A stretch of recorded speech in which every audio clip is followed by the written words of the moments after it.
Hello दोस्तों, welcome to JS world. मैं हूं सूर्यवंशी भारद्वाज। आज हम लोग पढ़ेंगे एक्ट ऑफ 1781। क्या है एक्ट ऑफ 1781?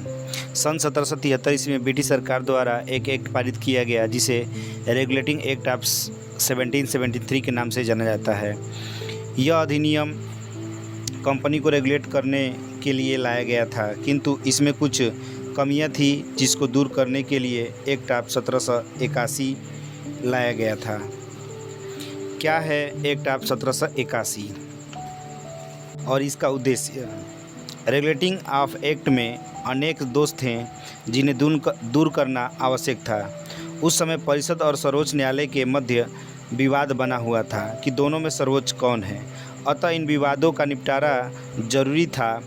अधिनियम की ऐसी दोषमुक्त कार्यप्रणाली से ब्रिटिश सरकार ने अनुभव किया कि वह भारत में कंपनी शासन को संसदीय नियंत्रण में रखने में असफल रही, जिसके वजह से ब्रिटिश संसद ने सन 1781 में दो समितियां, प्रवर समिति और गुप्त समिति का गठन किया।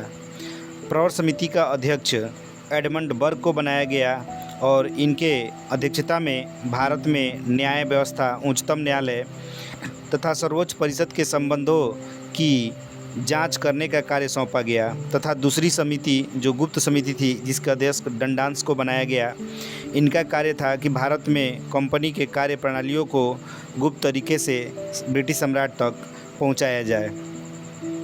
प्रवर समिति ने उसी वर्ष अपना प्रतिवेदन प्रस्तुत कर दिया, जिसके फलस्वरूप 1781 और बंगाल व्यवस्था अधिनियम पारित किया गया। इस अधिनियम द्वारा भारत में सरकार को सहयोग देने, राजस्व के नियमित संकलन तथा भारतीयों की प्राचीन विधियों तथा परंपराओं को मान्यता देने की आवश्यकता पर बल दिया गया। संशोधन अधिनियम 1781 का मुख्य उद्देश्य रेगुलेटिंग एक्ट 1773 में अंतर्निहित गंभीर व्यवहारिक दोषों को दूर करना था। 1781 के प्रावधान क्या है? 1781 के प्रावधान: इस एक्ट के द्वारा कलकत्ता की सरकार को बंगाल, बिहार, उड़ीसा के लिए भी विधि बनाने का प्राधिकार प्रदान किया गया। इस प्रकार अब कलकत्ता की सरकार को विधि बनाने के दो स्रोत प्राप्त हो गए। पहला, रेगुलेटिंग एक्ट के अधीन वह कलकत्ता प्रेसिडेंसी के लिए, और दूसरा एक्ट ऑफ सेटलमेंट के अधीन बंगाल, बिहार एवं उड़ीसा के दीवानी प्रदेशों के लिए विधि निर्मित कर सकती थी, जबकि ऐसा पहले नहीं था। सिर्फ कलकत्ता प्रेसिडेंसी के लिए ही सरकार नियम बना सकती थी, लेकिन अब बंगाल, बिहार, उड़ीसा के लिए भी नियम बना सकती थी। सर्वोच्च न्यायालय के लिए आदेशों और विधियों के संपादन में भारतीयों के धार्मिक व सामाजिक रीति रिवाजों तथा परंपराओं का ध्यान रखने का भी आदेश दिया गया। सर्वोच्च न्यायालय को, इसका मतलब ये हुआ कि सर्वोच्च न्यायालय को आदेश दिया गया कि आप नियम बनाएं तो भारतीयों के धार्मिक, सामाजिक और रीति रिवाजों को देखते हुए आप नियम बनाएं, ताकि उनके आस्था पर कोई ठेस न पहुंचे। गवर्नर जनरल इन काउंसिल को सर्वोच्च न्यायालय की आधिकारिकता से मुक्त कर दिया गया, अर्थात गवर्नर जनरल की परिषद अब जो नियम बनाएगी उसे उच्चतम न्यायालय के पास पंजीकृत कराना आवश्यक नहीं होगा। इसका मतलब ये हुआ कि जब गवर्नर जनरल पहले नियम बनाते थे, उस नियम को सुप्रीम कोर्ट अर्थात सर्वोच्च न्यायालय को भेजा जाता था, सर्वोच्च न्यायालय उस पर विचार विमर्श करती थी, तब जाकर वह नियम पास होता था। लेकिन अब ऐसा नहीं, सर्वोच्च न्यायालय के अधिकार से यह अधिकार छीन लिया गया और गवर्नर जनरल के हाथों में दे दिया गया, ताकि वो जो भी नियम बनाए वह नियम अपने आप में सर्वोच्च है और उसको मान्यता खुद मिल जाएगी। प्रांतीय न्यायालय के विरुद्ध अपील गवर्नर जनरल की परिषद के पास की जा सकती थी। जो प्रांतीय न्यायालय था, अगर कोई गलत काम करता है तो उसको पहले सुप्रीम कोर्ट में उसके कार्यों को अपील की जा सकती थी, लेकिन अब ऐसा नहीं है। अब गवर्नर जनरल को प्रांतीय न्यायालय के विरुद्ध आप के दोषों को बता सकते थे, सुप्रीम कोर्ट में नहीं। और 5000 पाउंड या अधिक मूल्य के मामले को 100% ब्रिटिश सम्राट के पास भेजे जा सकते थे।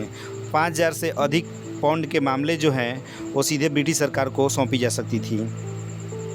सर्वोच्च न्यायालय की शक्ति को सीमित करते हुए उसकी राजस्व आधिकारिकता को समाप्त कर दिया गया तथा स्थानीय नियमों को ध्यान में रखकर नए कानूनों को प्रवर्तित करने का निर्देश दिया गया। मतलब कि सर्वोच्च न्यायालय के पास राजस्व संबंधी भी अधिकार था, वो भी उससे छीन लिया गया अर्थात समाप्त कर दिया गया और यह आदेश दिया गया कि अब स्थानीय नियमों को देखकर अपने नियम में बदलाव कर सकते थे। इस संशोधन अधिनियम के द्वारा सुप्रीम कोर्ट अर्थात सर्वोच्च न्यायालय पर कंपनी के कर्मचारियों के कार्यों के विरुद्ध कार्यवाही पर रोक लगा दी गई, जो उन्होंने एक सरकारी अधिकारी की हैसियत से किया हो। अर्थात अब सुप्रीम कोर्ट से यह भी अधिकार छीन लिया गया कि यदि कंपनी के कर्मचारी जो सरकारी हैसियत से कार्य करते हैं लेकिन वह समाज हित में भी न हो तो उसको सुप्रीम कोर्ट एक्शन नहीं ले सकती थी। इस तरह से यह भी अधिकार को छीन लिया गया। उसके बाद इस अधिनियम ने राजस्व अधिकारियों, उस समय राजस्व अधिकारी जमींदार थे, अब उन पर भी सर्वोच्च न्यायालय को कार्यवाही करने पर रोक लगा दी गई।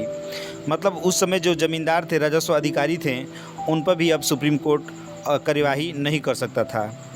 इस प्रकार इस अधिनियम ने रेगुलेटिंग एक्ट के अनेक विवादों और कठिनाइयों को दूर कर दिया। इसका उद्देश्य सरकार को सुदृढ़ बनाना था। इसने राजस्व की समस्या का भी समाधान किया एवं राजस्व मंडलों की स्थापना की। साथ ही भारत में कानून बनाने और उनके क्रियान्वयन में भारतीयों के सामाजिक व धार्मिक रीति रिवाजों का उल्लंघन न करने की बात पर भी बल दिया गया।